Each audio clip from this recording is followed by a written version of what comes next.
ሌላው እንደው መጋቢ አዲስ ካገኙት አይቀር ሁሉም አሁን ባለ ሚዲያ ሆኗል ሐሳብ ሰጪ ነገሮችን ሳናጣራ ምንናገር ይሆነን ነው ለዚህ እንደ ምክንያት ማቀርበው እንግዲህ ባሳለፍነው ሳምንት በጣም እንወደውን ነፃነት ወርቅነህን አጣን ነፃነት ወርቅነህ በነገራችን ላይ ህይወቱ ያለፈችው ቤት ውስጥ ነው ሐኪም ቤት ሳይደርስ ነው ሚኖረው ከባለቤቱ እናት ጋር ነው ባለፈ የርንበት ቤት ማለት ነው አዎ እና ጧት ላይ እንግዲህ ጁስ ከቁርስ ጋር ጁስ መጠጣት ፈልጋለሁ አለ ጁስ ተሰጠው ከዛ አስመለሰ ሲያስመልስ እሳቸውም ተደናቅጠው ጓደኞቹን አስናቀጋ ጠሩ አስናቀም እየመጣ ጠብታ አምቡላንስን ጠራ ከዛ የጠብታ አምቡላንስ ሰዎች እንደዛ እንደው ያው ፈጣን ናቸው ሲባል እናቃለን በጣም ግን ያኔ በጣም በፍጥነት ነው የመጡት እግዚአብሔር ይስጣቸው እና ከዛ በመጡበት አጋጣሚ እዛው ኦክሲጅን ሊሰጡት ሞከሩ ከዛ እንግዲህ ይዘውት ወደ ያኔት ሆስፒታል ነው መጀመሪያ ሄደው እዛው አያት አካባቢ ያለ ሆስፒታል ነውና እዛ ኮሪደር ላይ ዶክተሩ አይታው ህይወቱ አልፏል ብላለች ከዛ ተመለሱ ወደ ቤት ተመለሱና እንግዲህ እኔ የደረስኩት ያኔ ነው አስናቀ ደውሎልኝ ቤት ደረስኩኝ የአምቡላንሱን ሾፌር ጠየቁት ከዛ የሆነውን ነገር አሁን እንዲ ነው እንግዲህ ለበርካታ ጊዜያት ሲያመው ስለነበረ ይህ ነገር ከዛ አንፃር የተከሰተ ይመስለኛል አለ ስደርስ ግን ምን ነበር አልኩት እኛም ስንደርስ ያው ቤተሰብ እንግዲህ እንዲያረጋግጥ ስለፈለግን ነው እንጂ ቦታው ላይ ስንደርስ ገና ህይወቱ አልፏል አለ ስለዚህ በአምቡላንስ ወደ አይሲኤምሲ ሆስፒታል ነው እንዲሄድ የተደረገው አይሲኤምሲ ሆስፒታል ስንሄድ ያው ባለቤቱና ልጆቹ ውጭ ሀገር ስላሉ የሞት አካል ማቆያ ፍሪጅ ያስፈልጋል እና እሱን ነገረናቸው ለዛ ነው ሄደው በአጋጣሚ እዛ እሱን ጉዳይ እየተጨራረሰ ያለ በጓደኞቹ ነው እንግዲህ ወሬው ሲወጣ ሰዎች ወደ አይሲኤምሲ ሆስፒታል መምጣት ጀመሩ እና ያኔ ወሬው መውጣት ጀመረ እንግዲህ አሁን ቀደም እንዳልኩት ሁሉም ባለ ሶሻል ሚዲያ ነው አሁን የሆስፒታሉ ዳይሬክተር ደወሉልኝ እና ሰዎች ነፃነትን እናንተ ናችሁ የገደላችሁት እያሉ ዌብሳይት ውስጥ ወይም ደግሞ ፌስቡክ ገጻችን ውስጥ እየገቡ በጣም እየሰደቡን ነው እና አንደኛ ይሄ አይደለም መታወቅ ያለበት ነገር ሰው መወቀስ ያለበት ባጠፋው ልክ ነው በያስባለሁ ሳያጠፋ ግን መወቀሳ ማለት ስም ማጥፋትም ነው የሚሆነውና የቻሉትን አግዘዋል እንግዲህ እግዚአብሔር አልፈቀደም እንጂ ከቤት ጀምሮ ቀደም እንዳልኩት የጠብታ አምቡላንስ ሾፌሩና የህክምና ሰዎችም እንደነገሩኝ የዚህ የምንወደው የኪነ ጥበብ ሰው የወንድማችን ህይወት ያለፈው ቤት ውስጥ ከሆነ እነዚህ ሊያግዙ የሞከሩ አካላትን በዚህ ደረጃ መውቀሳው አይገባምና ይሄ ነገር ያነሳውት መጋቢ አዲስ በቃ ለማጣራት ወይም ደግሞ የሆነ ነገር እንደው ግራና ቀኝ ለማየት በቃ ጊዜ ያጣን በቃ ወዲያው ወደ ውሳኔ ወደ ደቦ ፍርድ የሚሄድ ነገር አለ እንግዲህ ከምን ይመነጭ መሰለ እኔ የመጀመሪያው ከድህነት ይመነጭ ይሄን በደንብ በግልጽ መናገር አለብን ለምንድን ነው አሁን እንደምታውቀው የሚዲያው ከፋይ ነው በተወሰነ ደረጃ ዩቲዩብ ይከፍላል ቲክቶክም ያው ስጦታ ይሰጥበታል ብዙ ነገር ይገኝበታል ስለዚህ አሁን ሰው ገንዘብ እስካስገኘ ድረስ ምን ቸገረኝ እንግዲህ ጤነኛ ህሊና ሃይማኖታዊ ህሊና ሰብአዊ ህሊና ገንዘብ ማግኘቱን ብቻ ሳይሆን ማን ነው የሰጠኝ ለምንድን ነው የሰጠኝ ብሎ መጠየቅ አለበት ይሄ ነው ትልቁ ጥያቄ ለምንድን ነው የሰጠኝ እኔ ሰይፉ ገንዘብ ብር ቢሰጠኝ ለምንድን ነው የሰጠኝ በመጠየቅ አለብኝ ይሄንን የሚጠይቀው ህሊና ይሞታል በነገራችን ላይ አይኑ ጠፋ ጆሮ ደነቆረ እጁ ተቆረጠ ሳምባው ኩላሊቱ ፌል ሆነ ምናምን እንደሚባለው ህሊና ፌል ይሆናል ፌል ያደርጋል ህሊና ፌል ያደርጋል እና ይኖራል ከዛ ይሞታል የሞተ ህሊና ይባላል ህሊናው ሞቶ ሰውየው ግን ይሞታል በቃ አንድ መኪና ይወል ሌላው ቦዲ ጥሩ የሆነ ሞተሩ የማይረባ መኪና አለ አሁን በቃ ስታየው በንጽህና የተያዘ መስኮቱ በሩ ምናምን ነው ሞተሩ ግን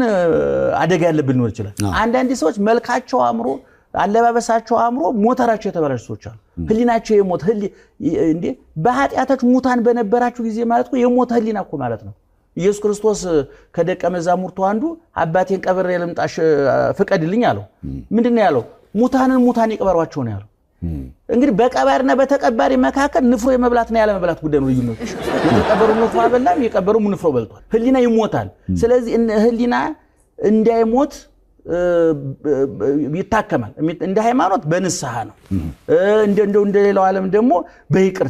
ይቅርታ ማድረግ አንድን ጉዳይ በስልጣን ላይ ልትሆን ትችላለህ በዝና ላይ ልትሆን ትችላለህ ሀብት ላይ ልትሆን ትችላለህ በዚህ ጉዳይ ይሄ ነገር ልክ አልነበረም አጥፍቼ አሁን ወጭ አገር አይታል አንዳንድ ጥፋት ሲጠፋ ባለስልጣኖች ስልጣናቸው ይለቃሉ አይደል ያኮ በፖለቲካው እንደ ሃይማኖት ደግሞ ንስሐ እንደማለት ነው በቃኛው ህሊና ከሞተ ግን ምንም አሁን አንተ ህሊና ከሞተ አፈር ብላ ሰይፉ እያልኩ እንጀራ ከሰጠው አፈር ብላ የሚለውን የሚሰማ ህሊና የለም እንጀራ የሚጎርሰው አፍ ነው ያለው ማለት ነው ወደሃላ ጭንቅላት ሞቷል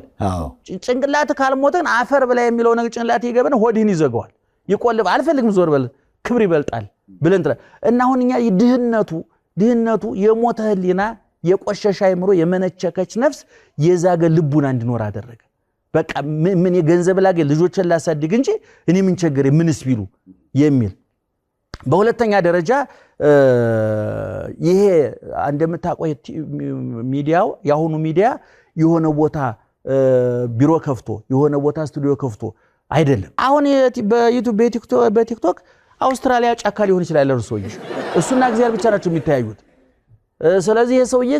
ሰው ያገኘኝም ብሎ ይሉንታውን አስቀድሞ ስለዘጋ እንደ ልቡ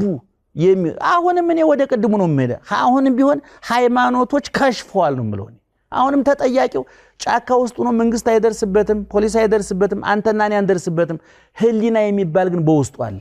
ህሊና በዚህ በመጽሐፈ መነኮሳት ይባላል በቤተክርስቲያናችን ልቡና የሰውነት ሚዛን ነው ይላል እዚህ ውስጥ ያለው ማመዛዘኛው ጭንቅላቱ ልቡና ነው መዳለው አልባብ ልቡና ሚዛን ነው